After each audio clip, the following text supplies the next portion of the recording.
ingin berpisah karena sulit berkomunikasi dan merasa tidak ada cinta lagi ke kita. Sementara kita sudah berusaha keras untuk berubah sesuai keinginannya, tapi tetap dianggap salah di matanya.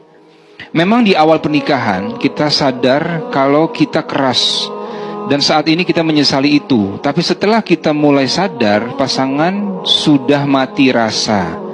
Harus seberapa sabar mempertahankan perkawinan, Ustadz? Kita sangat mencintai dan khawatir tentang nasib anak jika berpisah. Apakah rumah tangga bisa bertahan? Ustadz, amalan apa yang sebaiknya dilakukan dalam kondisi seperti ini? Terima kasih, Ustadz. Baik, problem ini sebetulnya alamiah akan dialami oleh siapapun yang berumah tangga.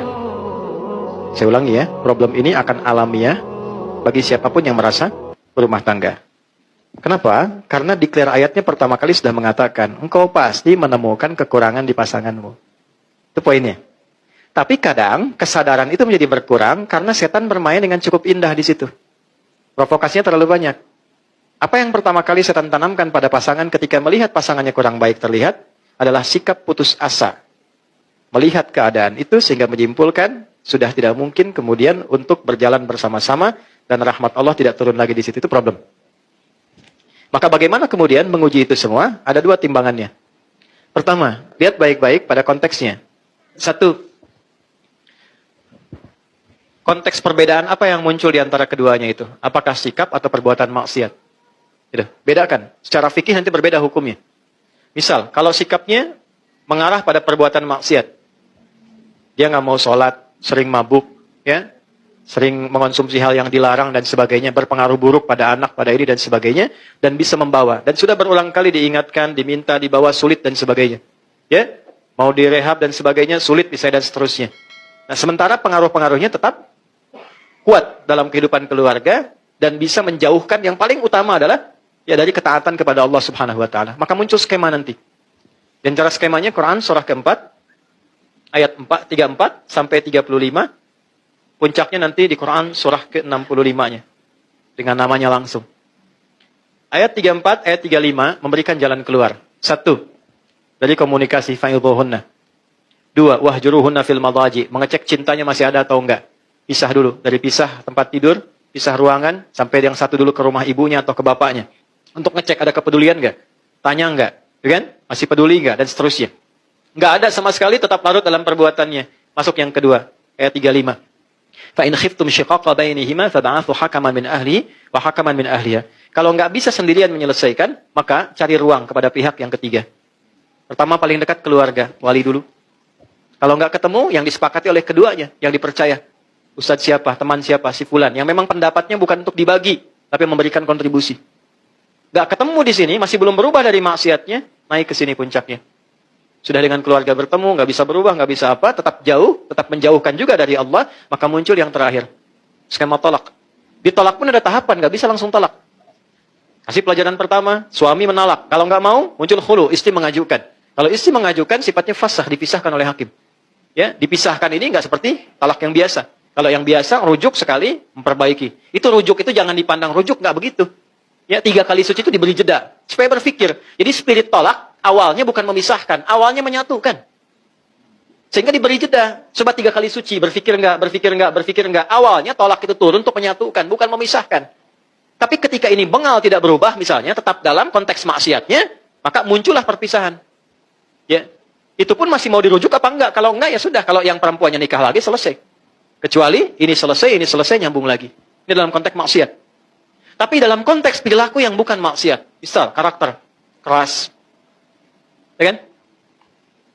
Macam-macam lah, silahkan keluarkan karakter. 1, 2, 3, 4, 5, dan seterusnya. Sepanjang itu karakter, maka balik ke ayat tadi. Aku pasangkan, kata Allah, dia dengan karakternya kepadamu, karena hanya engkau yang bisa mendulang pahala dari sifat kurangnya, untuk mengeluarkan sifat baikmu. Memang pahalanya ada di situ. Kan pengen surga, pengen baik, pengen mulia. Tapi bukan berarti terus-terusan begitu, bukan. Nanti ada jalannya. Ada jalannya. Maka yang pertama apa yang harus dilakukan? 1, serahkan dulu kepada Allah dengan menerima. Ya Allah, terima kasih engkau kirimkan dia untukku. Ya kan? Bukan yang lainnya. Untuk meningkatkan sisi-sisi positif yang mungkin aku bisa tampilkan dalam kehidupan. 1 poin. 2, Saya agak cepat. Minta sama Allah, doa. Ya Allah, Engkau kirimkan dia kepada aku, bukan pada yang lain. Dan Engkau janjikan dalam keberpasangan ini untuk saling menyempurnakan. Mohon turunkan sifat kerasnya menjadi lemah lembut. Bagaimana cara melakukannya? Ya, gak usah di depannya. Kok keras amat sih? Kenapa harus begitu sih? Capek begitu. Bangun malam, sholat. Di sampingnya. Minta sama Allah. Habis sholat, minta sama Allah. Jaharkan aja. Nangis-nangis gak apa-apa. Ya Allah, terima kasih kau kirimkan suami kepada aku. Dia memberikan kebutuhanku, duniaku. Semua tercukupi baik untuk anak-anak sebagainya. Cuma mohon ya Allah. Engkau yang maha lembut. Lembutkan ya Allah. Sebagaimana ibuku bersikap lembut kepadaku. Ayahku gak pernah menyakitiku. Lembutkan ya Allah. Berikan kesabaran kepadaku untuk menerima ia menjadi lebih lembut dalam kebaikanmu. Minta kan. Hari pertama, hari kedua. Dan kalimat Qurannya jelas. Jangan pernah ada rasa putus asa untuk meminta. Gitu. Hari pertama, mungkin masih tidur. Hari kedua, mungkin dia dengar tapi masih tidur. Hari ketiga, mungkin dia bisa datang memeluk Anda dan minta maaf pada Anda. Ketika ada makhluk yang sulit ditaklukkan dengan makhluk lagi, minta kepada Khalik untuk melembutkan dan menaklukkannya. Itu sudah ditempuh atau belum? Ya kan? 3. Pelan-pelan. Datangi pasangan. Tapi bukan untuk mencari kekurangan. Minta maaf kepadanya. Satu aja dulu. Dan gak usah gengsi. Aku minta maaf.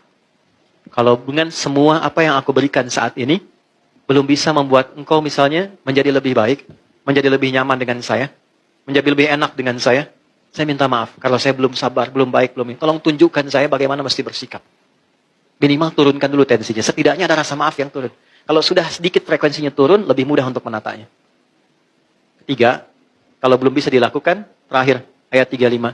Faba'athu hakaman min ahlihi wa hakaman min ahliha. Cari orang bijak yang bisa didengar.